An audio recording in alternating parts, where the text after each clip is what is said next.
Hello dear student, एक बार फिर से आप सभी का स्वागत है बेटा अपनी ऑनलाइन क्लासेस के अंदर।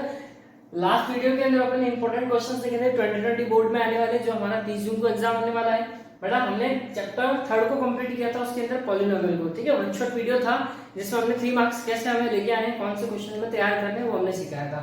बेटा इस वीडियो के अंदर अपन क्या करेंगे, चैप्टर फर्स्ट जो कि हमारा वैदिक है, जो कितने मार्क्स का होता है बेटा, 4 मार्क्स का, जिसमें 1 मार्क्स के 2 क्वेश्चंस पूछते हैं और एक 2 नंबर का क्वेश्चन पूछा जाता है। उसको आज हम इस वीडियो में पूरा कवर करेंगे, ठीक है। और मैं कहता हूं कि 101% आपको इसमें से क्वेश्चन जरूर मिलेंगे यहाँ पर, ठीक है। और अगर आपने चैप्टर थर्ड पॉलिनोमियल अगर आपने नहीं देखा इंपॉर्टेंट क्वेश्चन का, तो डिस्क्रिप्शन में आपको उस वीडियो का लिंक दे दिया जाएगा, आप वहां से उस चैप्टर को भी कवर कर सकते हैं। तो आइए बेटा क्या देखते हैं, टाइप फर्स्ट देखते हैं। बेटा इस तरह के क्वेश्चन जो हमारे 1 मार्क्स के एग्जाम में पूछे जाते हैं, क्या होता है कि हमारे को लीनियर इक्वेशंस दे दी जाती है और उसको सिंप्लीफाई करना होता है, यानी एक्स की वैल्यूज फाइंड करनी होती है। तो बेटा पहला टाइप का समझने का मतलब क्या है कि आप यहाँ पर इसको देखिए कि यदि हमारे पास इस फॉर्म में आ रहा है क्वेश्चन, ठीक है, x plus a x plus b x plus c x plus d, यानी 2 फैक्टर हमारे को इधर दे रखे हैं, 2 फैक्टर हमारे को इधर दे रखे हैं। फैक्टर का मतलब लीनियर फैक्टर है ना। देखो ये क्या है, लीनियर इक्वेशन, ये भी क्या है, लीनियर है, ये भी क्या है, लीनियर, ये भी क्या बेटा, लीनियर फॉर्म है ना। यानी जहां x की पावर क्या होती है, 1 होती है, ठीक है। तो अगर हमारे को इस तरह से दे रखा है कि वेरिएबल तो यहाँ पर सब जगह सेम है, a b c d की वैल्यू में अलग अलग दे रखी है, बेटा प्लस और माइनस में भी हो सकती है a और b की वैल्यू। तो इस फॉर्म में यदि हमारे पास क्वेश्चन आ जाए एग्जाम में, तो हमें इस फॉर्मूले का यूज करना है, जहां पर अगर अपन बेटा कंपेयर करें तो देखो a कितना हमारे पास, a हमारे पास 1 है, b कितना हमारे पास 2 है, c कितना बेटा हमारे पास, c हमारे पास -3 है और d कितना हमारे पास -4 है। तो फटाफट से आप इस फॉर्मूले के अंदर वैल्यू रख दीजिए, c और d यानी -3 और -4, माइनस a और b कितना बेटा पास अपने 1 और 2 अपॉन में a प्लस b यानी 1 प्लस 2। अब देखिए माइनस पहले से आ रहा है, c भी किसमें है, माइनस में है, वो भी 3, और माइनस पहले से आ रहा है, d भी किसमें है, -4, ठीक है। तो बेटा ये कितना हो गया, 3 into 4 तो हो गया 12 और माइनस माइनस प्लस, तो ये तो हो गया 12, 1 into 2 कितना हो गया बेटा, 2 हो गया, है ना। 1 प्लस 2 कितना हो गया, 3, अब minus minus plus 3, minus minus plus 4, ठीक है। तो 12 माइनस 2 कितना हो जाएगा बेटा, 10, 3 प्लस 3 6 अपॉन कितना हो गया 10, तो 10 से 10 कैंसिल हो गया, तो 1 आ गया हमारे पास आंसर, ठीक है। तो इस फॉर्म को ध्यान में रखना बेटा, अगर इस तरह से हमारे पास क्वेश्चन आ जाते हैं तो ऐसी और भी हमारे को फॉर्म मिलेंगे, लेकिन उसमें कुछ डिफरेंस होंगे। ये देखिए बेटा नेक्स्ट क्वेश्चन, अगर हमारे पास इस तरह का फॉर्म आ जाता है कि ऊपर हमारे को कोई कांस्टेंट वैल्यू दे रखी है, ऊपर क्या दे रखा है हमारे को, कोई नंबर दे रखे हैं और दोनों ही नंबर अलग अलग है, और नीचे हमें लीनियर फॉर्म दिया हुआ है, क्या दिया हुआ है, लीनियर फॉर्म। तो हमें क्या करना है, x की वैल्यू फाइंड करने के लिए इस फॉर्मूले का यूज करेंगे। तो आप देखो बेटा यहाँ पर m क्या है आपके पास, m आप देखो इसको कंपेयर करो कितना है 4, n क्या आपके पास, कंपेयर करो इसको तो 3, ठीक है। a कितना आपके पास, इसको नीचे वाले को कंपेयर करो तो a की जगह क्या आ रहा है 2, इस वाले को कंपेयर करो तो बेटा b की जगह क्या आ रहा है अपने पास 5, है ना। तो इसको इससे कंपेयर करो, इसको इससे कंपेयर करो। अब हमें x की वैल्यू निकालनी है, तो बेटा यहाँ पर रख दो, देखो माइनस पहले से ही फॉर्मूले के अंदर है m कितना हमारे पास 4 इंटू b मल्टीप्लाई हो रहा है तो कितना हो गया 5, प्लस n कितना हमारे पास, n बेटा हमारे पास है 3 इंटू a कितना हमारे पास 2, नीचे m प्लस n यानी 4 प्लस 3, तो x इक्वल टू कितना हो जाएगा बेटा, ये देखो माइनस का इट इज, ये कितना हो गया 20, ये कितना हो गया 6, ठीक है, नीचे कितना हो गया 7, तो x की वैल्यू आई हमारे पास बेटा यहाँ पर 26/7। तो इस वजह से हमारे पास एक नंबर के क्वेश्चन पूछ लिए जाते हैं, इसको नोट करो। अपन नेक्स्ट टाइम देखते हैं क्या है।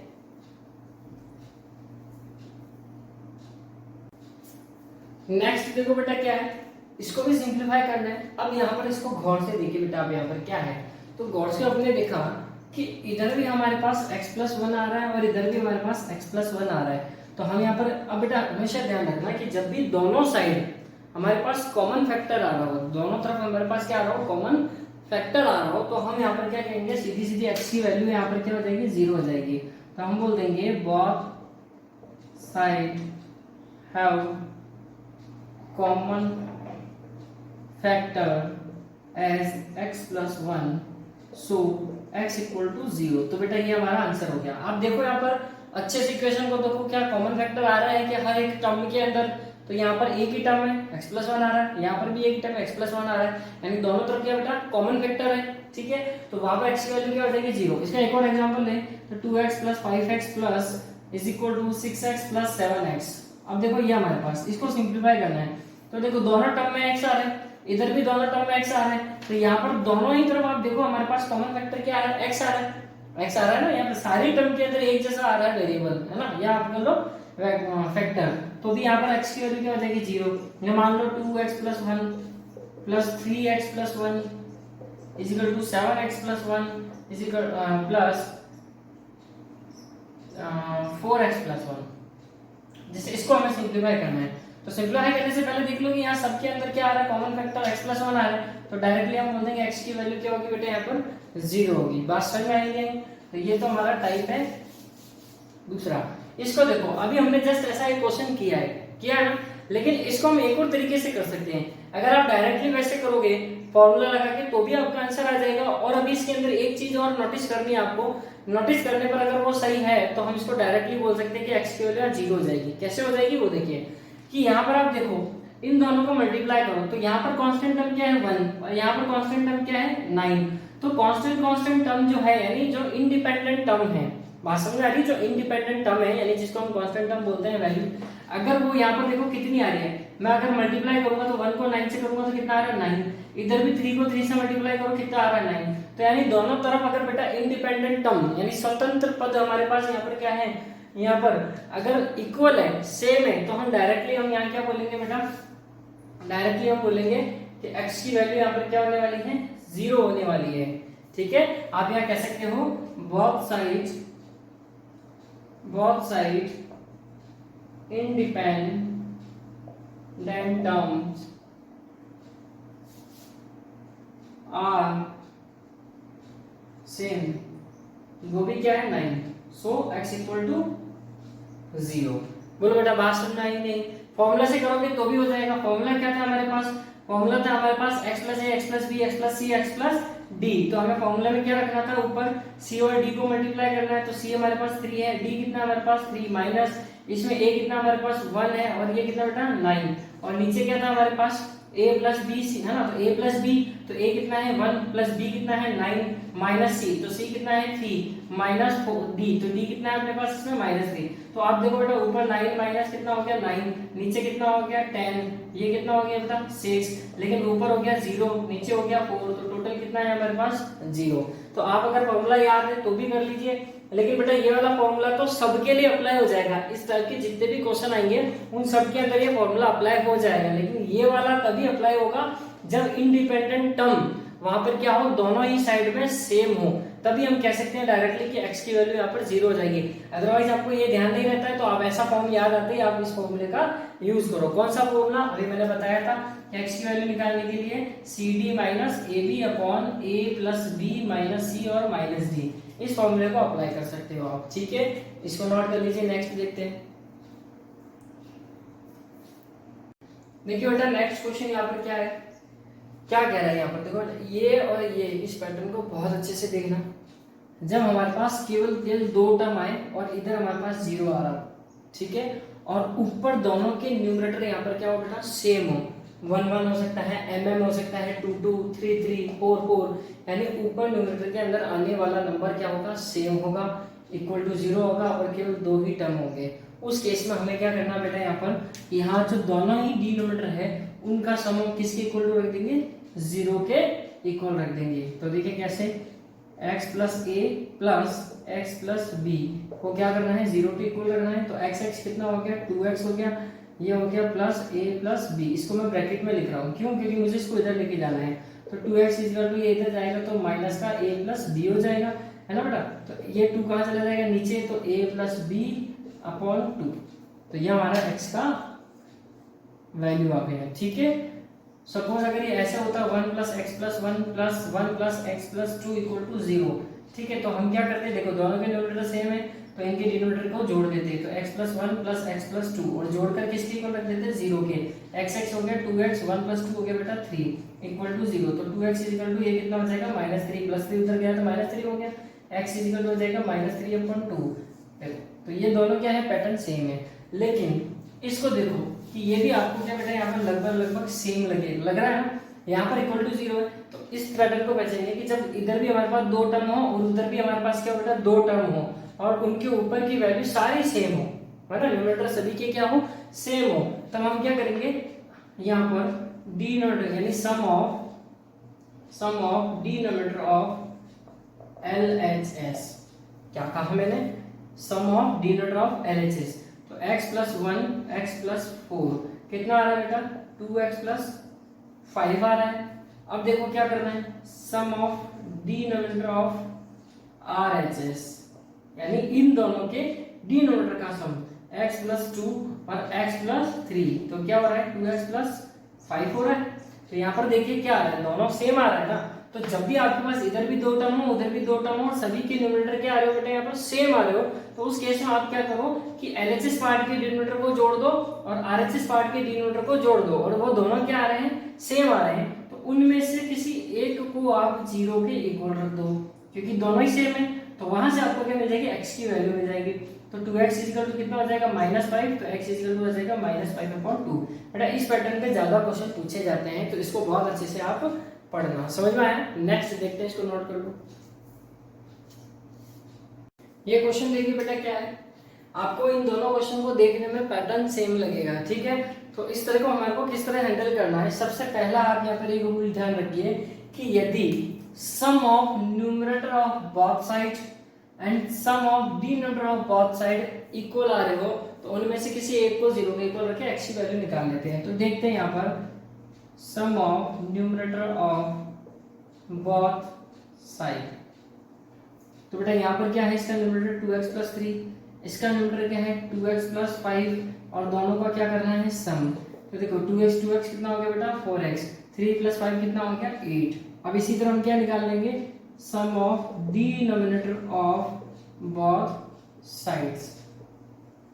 तो 2x plus 5 plus 2x plus 3 equal to क्या हो गया बेटा, सॉरी 2x कितना हो गया 4x, 5 प्लस 3 कितना हो गया 8।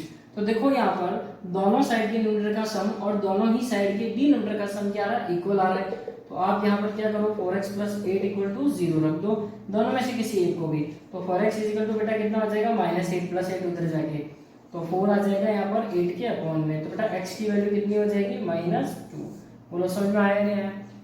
दूसरा नियम क्या कहता है कि अगर ऐसा ना हो, देखो कभी कभी क्या होता है कि सम भी यहाँ पर इक्वल आ जाता है, और किसी केस में अगर ना आए तो हमें क्या करना है बेटा, यहाँ पर इधर की साइड का यानी LHS साइड के न्यूमरेटर एंड डिनोमिनेटर का डिफरेंस और RHS साइड के डिनोमिनेटर और न्यूमरेटर का डिफरेंस क्या आ जाए, आपस में इक्वल आ जाएगी। ये मतलब नहीं है कि इसका NR और DR का माइनस करो या इसका NR DR का माइनस करो, नहीं, दोनों का डिफरेंस बस यहाँ पर क्या आ जाना चाहिए, इक्वल आ जाना चाहिए। तो देखो यहाँ पर क्या बोलेंगे, difference of NR and DR of LHS, ठीक है बेटा। तो 3x प्लस 4 में से माइनस कर देंगे हम क्या, 2x प्लस 1। ध्यान रखना आप माइनस कर रहे हो तो जिसको रख रहे हो उसको ब्रैकेट में रखना। तो बेटा ये कितना हो जाएगा 3x, यहाँ लिख लेते हैं इसको नीचे, 3x plus 4 minus plus 2 minus का 2x माइनस प्लस माइनस का 1। बेटा आप यहाँ पर देखो कितना आ रहा है, 3x माइनस 2x, x हो गया प्लस 1 और माइनस 1 कितना हो गया, माइनस हो जाएगा, 3 आ जाएगा, ठीक है।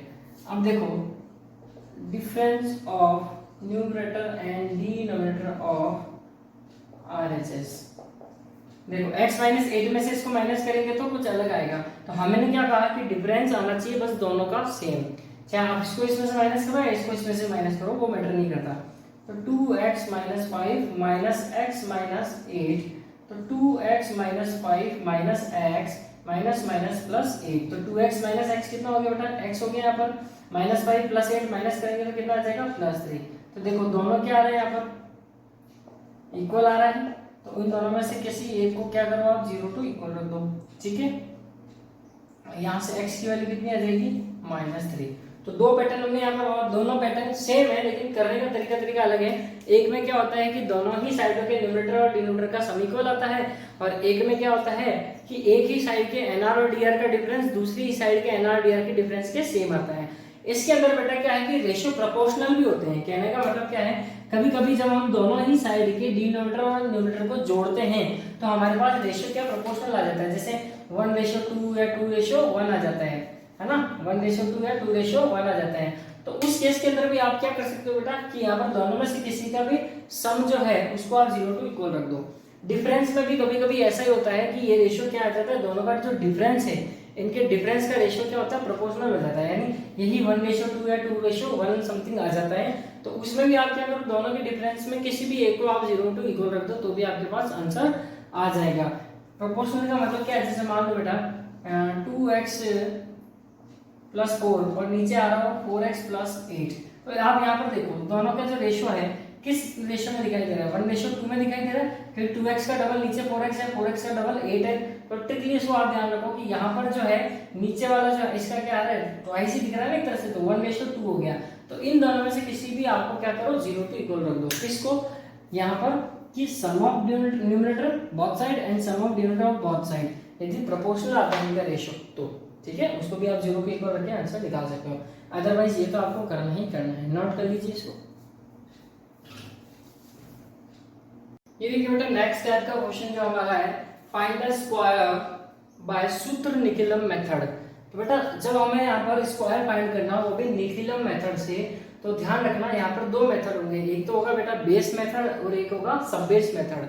बेस मेथड का मतलब क्या है कि बेस वैल्यू जो जैसे 100 है, ठीक है, तो 100 के पास वाली बात करें, 100 जैसे बेस क्या होता है 10, 100, 1000 ये बेस होते हैं। सब बेस का मतलब क्या है, जो 20+, 30+, 50+ ऐसे नंबर से होते हैं वो सब बेस मेथड वाले होंगे। जैसे अपने पास है 98, बेटा 98 है, तो 98 का बेस आप देखो क्या होगा 100 ही होगा ना, ठीक है। और अगर आप इसमें डेविएशन निकालोगे तो डेविएशन क्या होगा, 100 में से 98 को माइनस कर दो तो कितना आएगा 2 नहीं लेना है, लेना -02, क्या लेना है -02, क्योंकि माइनस कर रहे हैं ना अपन यहाँ पर, क्या आ रहा है तो डेविएशन क्या आ रहा है माइनस का, तो यहाँ पे क्योंकि ये 100 से कम है, क्या है 100 से कम है, इसलिए डेविएशन क्या हो जाएगा -02। अगर ये 100 से ऊपर होता है, जैसे 102 की बात करते हैं, तो 102 का भी बेस कितना है 100 ही है, लेकिन डेविएशन की बात करेंगे तो डेविएशन हो जाएगा बेटा आपका +02।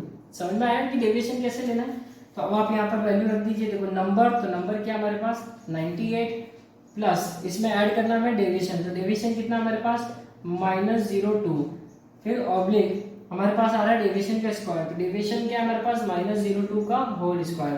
तो बेटा देखो 98 और ये तो हो जाएगा -02, ठीक है, और इधर कितना हो जाएगा 04, माइनस का स्क्वायर तो प्लस हो जाएगा क्योंकि ऊपर हमारे पास इवन है, ठीक है, और 0 का स्क्वायर 0 और 4 का स्क्वायर कितना हो गया, 2 का स्क्वायर कितना हो गया 4। तो 98 में से अपन ने यहाँ पर माइनस किया तो कितना आएगा अपने पास 96, यहाँ पर आ गया 04, तो बस यहाँ पर आप 0 को इसके अंदर ऐड करोगे तो 96 ही आएगा, ये ऐड मत करो ऐसे, 9604, बस ये आंसर आपको एज इट इज लिखते हो इसको आप, ठीक है। 23 का होल स्क्वायर देखो, तो 23 की बात करें तो बेटा यहाँ पर 23 का जो बेस है वो तो हो जाएगा 10, क्योंकि ये 10 के नियर है ना, तो बेस तो कितना हो जाएगा 10, ठीक है। अब बात करते हैं अपन सब बेस डिजिट की, तो बेटा देखो सब बेस डिजिट क्या है यहाँ पर, ये आ रहा है हमारा 10, ये 23 है, तो 23 कब आता है, यानी सब बेस अगर हमें निकालना है तो सब बेस क्या होगा, सब बेस होगा बेटा 2 × 10, सब बेस क्या होगा 2 × 10, ठीक है। और डेविएशन की बात करें तो डेविएशन देखो 2 × 10 कितना हो गया 20, है ना। अब 20 तो बेस तो हो गया हमारे पास 10, सब बेस क्या हो जाएगा, इसका सब बेस क्या है 20 है ना 23 का, तो और 23 कब आ रहा है, जब हम उसमें 3 ऐड कर रहे हैं किसमें, सब बेस में, तो हमारे पास हो गया +3, यहाँ पर क्या हो गया बेटा डेविएशन हो गया। तो जब भी हमारे पास 20 से ऊपर है ना, 20 से ऊपर कोई नंबर आए उसका हमें स्क्वायर निकालना हो तो सब बेस मेथड लगेगा, तो उस केस में बेटा हमारा जो डेविएशन है वो तो हो जाएगा क्या, आप देख लो 20 से कितना ज्यादा आ रहा है तो वो तो हो जाएगा डेविएशन, और सब बेस हमें चाहिए डिजिट, तो देखो सब बेस डिजिट क्या हमारा यहाँ पर 2, 30 आ रहा है ना, जैसे मान लो 35 आ रहा है, तो 35 आ रहा है, तो बेटा यहाँ पर ये जो पहला नंबर है ये तो हो जाएगा हमारा यहाँ पर क्या सब बेस डिजिट, आप इसको याद रख सकते हो, और पीछे वाला जो नंबर हो जाएगा वो हो जाएगा हमारा डेविएशन। बात समझ में आई नहीं, जैसे 23 है तो 2 तो क्या हो गया सब बेस डिजिट, और 3 क्या हो गया यहाँ पर हमारे पास डेविएशन। बात समझ में आई नहीं, +3, तो इस तरह से मानना है इसको सॉल्व करना है। तो उसके अकॉर्डिंग फिर हम बात करें तो बेटा हमारा सब बेस डिजिट क्या हो गया, यहाँ पर सब बेस डिजिट हो गया हमारे पास यहाँ पर 2, जो आगे वाला नंबर डिजिट है, ठीक है। और डेविएशन की बात करें तो डेविएशन हो गया हमारे पास +3, तो इसके अंदर रख दो, तो सब बेस डिजिट आ रहा है, तो सब बेस डिजिट कितना है बेटा 2, फिर ब्रैकेट नंबर क्या हमारे पास 23 प्लस डेविएशन ऐड करना है, तो डेविएशन कितना है 3, ऑब्लिक डेविएशन का स्क्वायर, तो डेविएशन कितना है 3 का स्क्वायर, तो बेटा 2 20 ये कितना हो गया 26, और ये हो गया हमारे पास 9, तो बेटा ये कितना हो जाएगा, इसको मल्टीप्लाई करोगे तो 12 80 का 1 और 2 4 4 1 5 और ये 9, तो हमारा पास आ गया 5 to 9। समझ में आया क्या? इसको आप नोट कर लीजिए।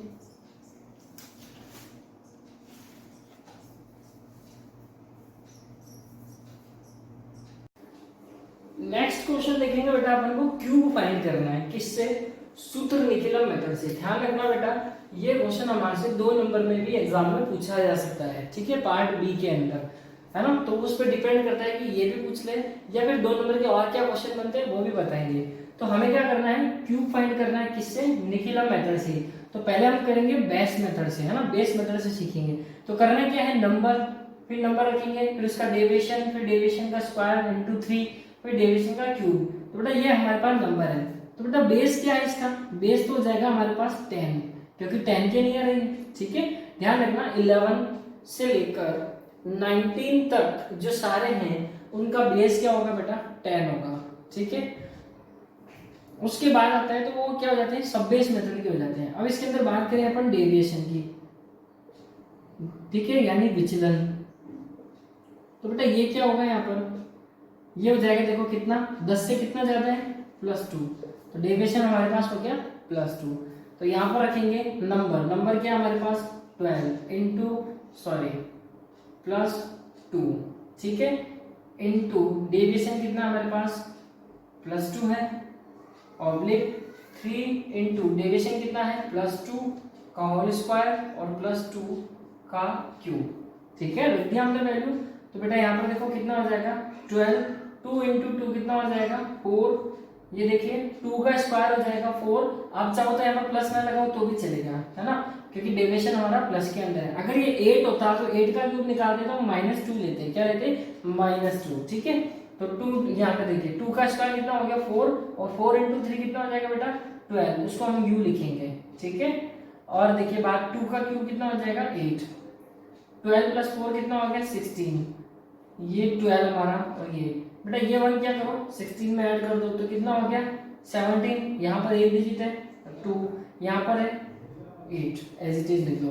तो 12 का क्यूब कितना आ गया हमारे पास 17 और 28। तो इस प्रकार हमारे पास बेस का अगर 98 होता तो हम -02 यहाँ पर विचलन ले लेते, है ना। तो जो भी बेस है अगर 100 के नियर वाली वैल्यू होगी तो हमारा वहां पर भी बेस हम 100 लेके चलेंगे। तो इस तरह से हम क्यूब निकाल सकते हैं। अब अपन देखते हैं सब बेस मेथड, इसको नोट कर लो। ये देखेंगे बेटा, अब अपन यहाँ पर सब बेस मेथड का, ठीक है। सब बेस मेथड आपको पता है 10 से लेकर 90 के बीच में जितने भी नंबर आएंगे वो अपने सब बेस मेथड से अपन उसको सॉल्व करेंगे, ठीक है। जैसे 32 है, इसका हमें क्यूब निकालना है। तो सबसे देखो यहाँ पर बात करिए सब बेस डिजिट की, नंबर तो है ये डेविएशन, तो 32 है। तो 32 के अंदर मैंने आपको बताया था कि सब बेस डिजिट और डेविएशन कैसे निकालना है। तो बेटा जो आगे वाला डिजिट है ये तो हो जाएगा हमारा सब बेस डिजिट, क्या हो जाएगा सब बेस डिजिट, और जो पीछे वाला डिजिट है ये हो जाएगा हमारा डेविएशन। बात समझ में आई नहीं? तो देखिए हम क्या करेंगे, यहाँ पर सब बेस डिजिट कितना हमारा 3, तो यहाँ हो जाएगा 3 का स्क्वायर, फिर नंबर, नंबर कितना है 32 + 2 इंटू डेविएशन, डेविएशन कितना बेटा अपने पास, डेविएशन +2 है, ध्यान रखना हमारे पास, ठीक है। इसके अंदर क्योंकि 30 यहाँ पर हो गया हमारा सब बेस, क्या हो गया 30 हो गया सब बेस, तो 30 में 2 ऐड किया तो 32 आया ना, तो इसलिए +2 है नंबर। अच्छा डेविएशन कितना हो गया हमारे पास 2 हो गया, ठीक है। ऑब्लिक सब बेस डिजिट कितना है बेटा यहाँ पर हमारे पास 3 इंटू डेविएशन का स्क्वायर, तो डेविएशन कितना है 2, ये स्क्वायर कर दिया हमने, फिर डेविएशन का क्यूब, तो डेविएशन कितना है क्यूब हो जाएगा यहाँ पर। तो बेटा 3 का स्क्वायर कितना हो गया 9, ये कितना हो गया 2 इंटू 2 हो गया 4 + 32 कितना हो गया 36। यहाँ पर देखिए 2 का स्क्वायर 4 इंटू 3 कितना हो गया 12 और 12 इंटू कितना हो गया 36, और ये कितना हो गया बेटा 8। समझ में आया ना? इन दोनों को मल्टीप्लाई करो तो कितना हो जाएगा ये 9 × 54, ठीक है। तो 4 कैरी किया 5, तो कितना आएगा 9 × 3 27, 27 और 5 32, ठीक है। और यहाँ पर ये 36 और ये 8, तो बेटा ये 36 में 3 अपन ऐड कर देंगे तो कितना हो जाएगा 327, यहाँ रहेगा 6, यहाँ रहेगा 8, तो इसको लिख देंगे 327, 6 और 8। इस तरह से हमारे पास इसका आंसर आ जाएगा, जिसको आप नोट कर लो। ठीक है,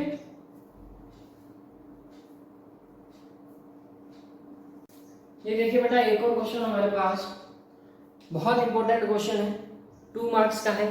एक ये और एक ध्वजांक विधि से भाग लगाना है ना, यानी डिवाइड करना। ये दो मोस्ट इंपॉर्टेंट हमारे पास क्वेश्चन है और इन्हीं में से हमारे को 2 नंबर का क्वेश्चन बोर्ड एग्जाम के अंदर मिलने वाला है। ठीक है, तो इन दोनों मेथड को बेटा वैल्यू चेंज कर सकता है, ठीक है, लेकिन तरीके चेंज नहीं होंगे। क्या क्या तरीके हैं वो आपको यहाँ पर बता दूंगा। तो सबसे पहले हम यहाँ पर देखें 1 2 4 5 यानी 1245 में अपन 97 का भाग कैसे लगाते हैं, उसके लिए आप यहाँ पर क्या कीजिए, यहाँ पर 2 लाइन लीजिए और एक इस तरह से अपन लाइन ले लेंगे हॉरिजॉन्टल। ठीक है बेटा, यहाँ पर क्या करना है, ये जो आपको 97 दिख रहा है, इसको 97 को आप यहाँ पर लिख दीजिए। ठीक है, अब यहाँ 97 में कितना है, 2 डिजिट है, तो यहाँ पर ये जो 1245 इसमें लास्ट से जो 2 डिजिट है वो आप पीछे लिख दीजिए। तो 4 और 5 हमने लिख दिया थोड़ा सा गैप में, बाकी जो बचा उसको बीच में लिख दीजिए। तो 1 और 2 हमने यहाँ पर लिख दिया। ठीक है, क्या किया हमने, जिसका भाग हमें लगाना है, जो डिवीजर है हमारे पास, ठीक है, तो डिवीजर का हम क्या करेंगे, इसको यहाँ पर लिख देंगे टॉप में, और जितने डिवीजर में डिजिट है उतने ही हम क्या करेंगे, डिजिट जो डिविडेंड है हमारे पास उसके पीछे लिख देंगे थोड़ा सा गैप से, और जो बाकी बचे वो हम यहाँ पर बीच में बॉक्स में लिख देंगे। अब बेटा ये क्या है, 97 का बेस क्या होता है, 97 का बेस होता है 100।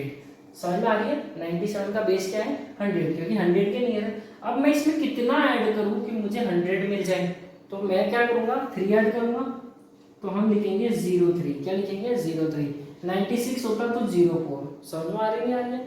102 होता तो हम लिखते 02, समझ आया।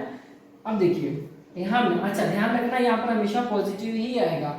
जिस तरह से डेविएशन में हम नेगेटिव लिखते थे वहां नहीं लिखना, यहाँ पर हमेशा चाहे 100 से कम हो चाहे ज्यादा हो, हमें यहाँ पर क्या लिखना है, पॉजिटिव ही लिखना है। ठीक है, अब देखिए, अब यहाँ पर लिख दिया हमने। अब देखिए स्टूडेंट, यहाँ जो पहला हमारे पास डिजिट है उसको एज इट इज आप उतार दीजिए, समझ में आया क्या। फिर उसके बाद यहाँ पर जो आया है ना बेटा, इसको आप मल्टीप्लाई करवा दीजिए इससे, किससे, इससे।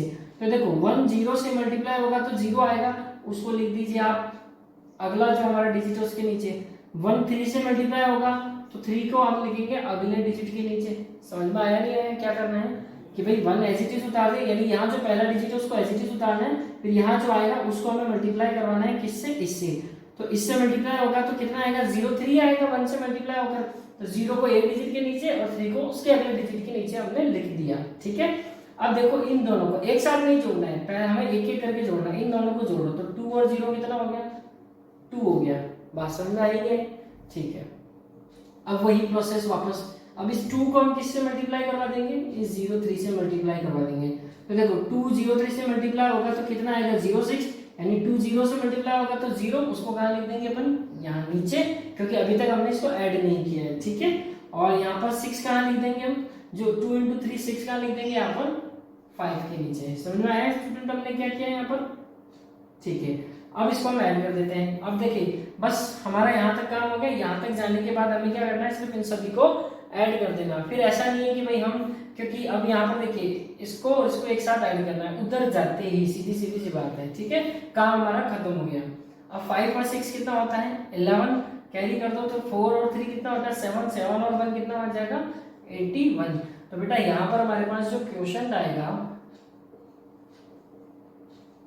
वो तो आ जाएगा हमारे पास 12, और यहाँ पर जो लिखी हुई वैल्यू होगी वो होगी हमारे पास रिमाइंडर, जो कि कितना हमारे पास यहाँ पर बेटा, रिमाइंडर आ गया हमारे पास 81। समझ में आया। और हमारा अगर यहाँ पर ये जो रिमाइंडर आया, अगर ये इस डिविजन से क्या है, बड़ा है, तो हम यहाँ पर इसको और मॉडिफाई करेंगे। ठीक है, अभी तो फिलहाल छोटा आया है। अब इसको आप नोट कर लीजिए ताकि मैं ये नेक्स्ट वाला क्वेश्चन भी आपको हाथ वर्क करा सकूं, और जो भी यहाँ पर आपको प्रॉब्लम रही होगी वहां इस क्वेश्चन के अंदर क्लियर हो जाएगी। ठीक है, इसको नोट कर लीजिए।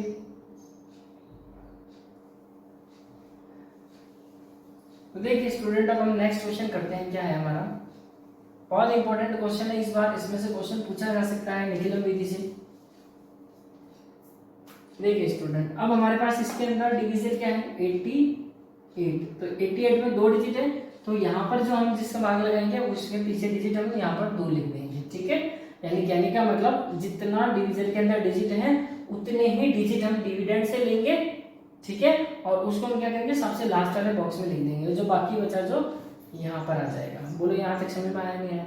अब क्या करना है, 88 किसका, इसका बेस क्या है 100 है, तो 100 कब आएगा, जब मैं इसमें 12 जोड़ दूंगा। तो मैंने सोचा यहाँ लिख दिया, ठीक है। अब पहला वाला डिजिट हमें एज इट इज लिखना है, फिर क्या करना है, इन दोनों को मल्टीप्लाई करना है, तो कितना आएगा 12 ही आएगा। तो 12 का एक तो मैं यहाँ लिख दूंगा और 2 मैं अगले डिजिट के नीचे लिख दूंगा। बोलो बात समझ में आई नहीं? अब इन दोनों को आप जोड़ दो तो 0 और 1 कितना होता है, 1 ही होता है। अभी इसको नहीं जोड़ना है, अब 1 को इसको मल्टीप्लाई करो तो वापस 12 आ रहा है, तो 12 का 1 मैं इसके नीचे लिख दूंगा और 2 अगले डिजिट के नीचे लिख दूंगा। अब ये मल्टीप्लाई वाला केस हमारा खत्म हो गया। अब इन सभी को आप ऐड कर दीजिए, 3 और 2 कितना हो गया 6, 1 2 कितना हुआ 3, 3 और 1 4, 46 आ रहा है, जो कि 88 से छोटा है। इसलिए हमारे पास क्वेश्चन क्या हो गया बेटा 11, और रिमाइंडर क्या हो गया हमारे पास यहाँ पर 46। तो इस तरह से हमें यहाँ पर निखिलम विधि से भाग लगाना आना चाहिए, ठीक है। मोस्ट इंपोर्टेंट क्वेश्चन है बेटा, यहाँ पर जरूरी नहीं यही क्वेश्चन आए, लेकिन इससे कुछ भी आ सकता है, करने का काम यही है हमारा, ठीक है।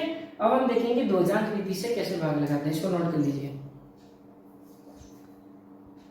देखिए स्टूडेंट, अब हम यहाँ पर सीखेंगे ध्वजांक मेथड, जो कि बहुत ही इंपॉर्टेंट यहाँ पर हमारा इससे क्वेश्चन बनने वाला है एग्जाम के अंदर। एक निखिलम और एक ये दो ही ऐसे टॉपिक है जिनमें से किसी एक में से बेटा अपने यहाँ पर क्या है, हमारे से 2 नंबर का क्वेश्चन पुटअप करना है। एक और है सूत्र परावर्त, ये जो थे उससे भी हमारे को डिवीजन करना है, लेकिन जैसा आपको हमने निखिलम में सिखाया वैसा का वैसे आपको उसके अंदर काम करना है, ठीक है। लेकिन ये 2 मोस्ट इंपोर्टेंट टॉपिक है, ध्वजांक और निखिलम। इसके अंदर क्या करना है बेटा, हमारा जो डिवीजन है ना, यानी जिससे हम भाग लगाने वाले हैं, तो 42 का हम भाग लगाने वाले हैं किसमें 1234 के अंदर। अब बेटा यहाँ पर जो इसका लास्ट वाला जो डिजिट है सबसे, जिसका हम भाग लगा रहे हैं, जैसे कि 42, तो इसका लास्ट वाला डिजिट जो है वो हमारा कहलाएगा यहाँ पर ध्वजांक। क्या कहलाएगा, ध्वजांक। और इसको हम यहाँ पर लिख देंगे। अब बता, आपको पता है ध्वज है, ध्वज कहाँ से होता है, यानी ध्वज यानी फ्लैग कहाँ रहता है, टॉप पर रहता है हमेशा, तो उसको हम क्या लिखेंगे यहाँ पर टॉप पे लिख देंगे। और बेटा जो बाकी के बच्चे जो हमारे पास डिजिट है, यानी जो नंबर है वो हमारा कहलाएगा मेन डिजिट। क्या कहलाएगा बेटा, मेन डिजिट, यानी मुख्य अंक, यानी मुख्य अंक, उसको हम लिख देंगे बेटा यहाँ पर। बोलो बात समझ में आई है? अब हमने जितने ध्वजांक में डिजिट यहाँ लिखे हैं उतने ही डिजिट हमें यहाँ लिखने हैं, किसके, जिसके अंदर हम भाग लगाएंगे। तो ये हमारा जो डिविडेंड है, तो इसके अंदर सबसे लास्ट से एक डिजिट हम कहाँ लिख देंगे, यहाँ पर लिख देंगे, ठीक है स्टूडेंट। अब बचे हुए डिजिट हम यहाँ लिख लेते हैं 1 2 एंड 3, क्लियर। अब बेटा ये जो हमारा है ये फिक्स हो गया कि ये अब हमारा डिविजर बन गया। क्या बन गया, 4 हमारा बन गया डिविजर, और यहाँ पर ये हो गया हमारे पास नया डिविडेंड, ठीक है। अब देखो 1 में तो 4 का भाग जाएगा नहीं, तो हम यहाँ पर लेंगे 12। यहाँ पर हम वर्किंग प्रोसेस करते हैं, तो 12 में हम डिवाइड करते हैं किससे, 4 से। तो ऐसा करने पर क्वेश्चन हमारे पास बेटा कितना आता है 2, और रिमाइंडर कितना आता है हमारे पास 4, यही होगा, ठीक है। यानी 4 दूनी 8, 4। हमें पूरा नहीं लगाना बेटा, ऐसा काम नहीं करना है कि जिससे रिमाइंडर 0 हो जाए। अगर पूरा डिवाइड हो रहा है, जैसे 12 है 4 से पूरा डिवाइड हो रहा है, लेकिन रिमाइंडर क्या आ रहा है 0, तो रिमाइंडर हमें यहाँ पर 0 नहीं लेके आना है, इसलिए हम एक कम कर लेंगे। समझ में आ रहा है? तो हम यहाँ पर 2 टाइम डिवाइड करेंगे, जिससे हमारे पास रिमाइंडर कुछ ना कुछ बचे। तो अब बेटा हमारे पास क्वेश्चन क्या आ रहा है, उसको तो हम लिख देंगे यहाँ पर, और जो रिमाइंडर है उसको हम लिख देंगे यहाँ पर, क्योंकि यहाँ तक हमने कवर कर लिया। अब हम यहाँ पर लिख देंगे, ठीक है। अब देखो यहाँ पर अपने को क्या करना है, अब हमारे पास नया जो डिवीजर हो गया वो हो गया 43। तो न्यू डिवीजर क्या हो गया बेटा अपने पास, न्यू डिवीजर हो गया अपने पास 43। लेकिन इसको हम मॉडिफाई करेंगे, तो मॉडिफाई करने के बाद हम क्या करेंगे 43, तो मॉडिफाई करने के लिए 43 में से माइनस कर देंगे किसको, क्वोशिएंट का पहला डिजिट और ध्वजांक का मल्टीप्लाई। तो इसको मल्टीप्लाई करो तो कितना आएगा 2 × 2, यानी आएगा हमारे पास 4। तो 43 में से हमने माइनस कर दिया 4, तो बेटा कितना आया 43 में से 4 को माइनस करेंगे तो 39। तो बेटा ये हमारे पास आ गया न्यू डिवीजर। अब 39 में हम भाग लगाएंगे 4 का, क्योंकि ये हमारा डिवीजर है। तो कितनी बार जाएगा बेटा, ये हमारे पास क्वेश्चन कितना आएगा 9 टाइम तो चला जाएगा, क्योंकि 4 नाम कितना होता है 36, रिमाइंडर कितना रह जाएगा हमारे पास 3, ठीक है। तो क्वेश्चन को कहाँ लिखना है, हमें यहाँ पर लिखना है, यहाँ लिख दिया। अच्छा रिमाइंडर कितना आया बेटा हमारे पास, रिमाइंडर आया 3, तो उसको हम कहाँ लिखेंगे, मतलब नेक्स्ट टाइम में यहाँ लिख देंगे, ठीक है। अब देखो हमारे पास, अब हमें क्या करना है, जैसे हम ये लाइन पार कर जाएंगे हमें डिवीजन मेथड खत्म कर देना है, ठीक है। अब हमारा देखो क्या है, अब हमारे पास क्या बना है यहाँ पर न्यू डिवीजन बन गया हमारे पास बेटा, यहाँ पर न्यू डिवीजन बन गया हमारे पास 34। अब इसको हम मॉडिफाई कर देंगे, तो मॉडिफाई करने के बाद हमारे पास क्या होगा, नया डिजिट आ जाएगा। तो क्या करना है, 34 इसमें से इसको, अब हमारे पास क्वेश्चन का सेकंड डिजिट और ध्वजांक इन दोनों का मल्टीप्लाई, ठीक है। तो 9 into 2, तो बेटा ये तो हो गया 34 और ये कितना हो गया अपने पास 18। अब इसमें से आप माइनस करोगे तो कितना आएगा 16। इस 16 को आप यहाँ पर लिख दो। तो अब हमारे पास बेटा देखो यहाँ पर क्वेश्चन में तो क्या हो गया 29 और रिमाइंडर क्या हो गया हमारे पास 16। ये हमारा आंसर है। बोलो समझ में आया नहीं आया, हमें क्या करना है, बहुत इजी है कि हमें क्या करना है, सिर्फ और सिर्फ लास्ट वाला डिजिट लेना है। जैसे बेटा ये वाला क्वेश्चन है, अब 7 तो हो जाएगा इसके अंदर ध्वजांक और 8 हो जाएगा अपना मेन डिजिट। तो मेन डिजिट को हम यहाँ पे लिख देंगे और ध्वजांक को कहाँ लिख देंगे, ऊपर लिख देंगे। अब क्योंकि ध्वजांक में एक ही डिजिट है तो हम यहाँ पर पीछे से एक डिजिट उठा लेंगे डिविडेंड का और उसको हम लिख देंगे यहाँ पर, और फिर बाकी जो 9, 8, 7, 6 बचा उनको हम यहाँ लिख देंगे। समझ में आ गया है। फिर हमें क्या करना है, अब देखो 8 हमारा क्या बन जाएगा, डिविडेंड बन जाएगा ना, सॉरी डिवीजन बन जाएगा, यानी जिससे हमें भाग लगाना है। तो अब देखो 9 में चला जाएगा ना एक बार, तो हम 9 में 8 का भाग लगा देंगे, तो हमारे पास क्वेश्चन क्या बच जाएगा 1 और रिमाइंडर क्या रह जाएगा 1 ही रह जाएगा। तो क्वेश्चन को यहाँ लिख देंगे और रिमाइंडर को हम यहाँ लिख देंगे। तो जो प्रोसेस मैंने आपको यहाँ बताया है वही काम हमें बेटा इसके अंदर करना है। समझ में आया नहीं आया? अगर आपको ये समझ में आया हो तो आप वीडियो को लाइक कीजिए, शेयर कीजिए, चैनल को सब्सक्राइब कीजिए, ताकि आगे आने वाले और जितने भी चैप्टर है बेटा जो वीडियोस में डालने वाला वो सारे उसके नोटिफिकेशन आपको मिलते रहे। ये क्वेश्चन आप सॉल्व करिएगा। अगर आपको नहीं आता है, बिल्कुल जो काम हमने इसमें किया है वही काम हमें इसमें भी करना है, और भी कई सारे क्वेश्चन आपकी बुक के अंदर, आप उसकी प्रैक्टिस कीजिए। मेरा काम यहाँ पर था सिर्फ आपको रिवीजन करवाना और इंपॉर्टेंट क्वेश्चंस प्रोवाइड कराना, ठीक है, क्योंकि सीख तो आपने ऑलरेडी पहले ही रखा है। तो ये ध्यान रखना, और हमेशा ध्यान रखना कि लाइन के इधर जाते ही जैसे ही हमारा रिमाइंडर इधर क्रॉस हो गया, फिर हमें डिवीजन मेथड खत्म कर देना है, फिर न्यू मॉडिफाई आती है उसको, सॉरी न्यू डिवीजन को मॉडिफाई करते ही हमें सिर्फ यहाँ लिखना, जो कि हमारा रिमाइंडर बन जाएगा। Clear student, best of luck, thank you very much.